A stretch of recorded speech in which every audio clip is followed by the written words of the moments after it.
যে মানুষটা জীবনে কোনোদিন মেসির ভক্ত ছিল না, তাকেও কোনো না কোনো দিন টিভি সেটের সামনে বসে বলতে হয়েছে, ভাই মেসি একটা জিনিসই। অনেকে আবার হয়তো মেসির গোলের পরে কান্নাও করে ফেলবেন, আর কোনোদিন এই গোল দেখবেন না বলে। এই যে আজকের দিনে ফুটবলটা এত উপভোগ্য, ফুটবলটা এত প্রতিযোগিতাপূর্ণ, তার পেছনে অনেক অবদান আছে আর্জেন্টিনার রোজারিওর এই ছেলেটার। একটা টিস্যু পেপারে তার সাথে চুক্তি সম্পন্ন করেছিল বার্সেলোনা। সেই বার্সেলোনাকে সম্ভাব্য সবকিছু জয়ের স্বাদ দিয়েছেন এই মেসি। একসময় তাকে ক্লাব লিজেন্ড বলা হতো, কিন্তু তিনি নিজ দেশের হয়ে বিশ্বকাপ জিতে বন্ধ করেছেন সেসব সমালোচনাও। কিন্তু এই মুহূর্ত সহজে আসেনি।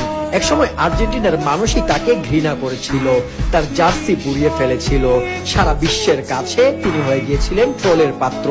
2016 সালের পরাজয়ের পর তো অনেকেই তাকে চিরতরে বিদায় দিতে চেয়েছিল, অথচ তখনও স্পেনের গোল্ডেন জেনারেশনের সাথে খেলার অফার থাকলেও তিনি আর্জেন্টিনাকে ছাড়েননি। ব্যথা গিলে, কষ্ট ভুলে, সব ছেড়ে শুধু দেশের নীল সাদা জার্সির জন্য নিজেকে বিলিয়ে দিয়েছেন। সময়ের পরিক্রমায় সেই মেসি আর্জেন্টিনাকে এনে দিয়েছেন 4টি আন্তর্জাতিক ট্রফি, 2টা কোপা আমেরিকা, ফাইনালিসিমা আর বিশ্বকাপ। আর আজ এই মানুষটার বিদায়ের ক্ষণে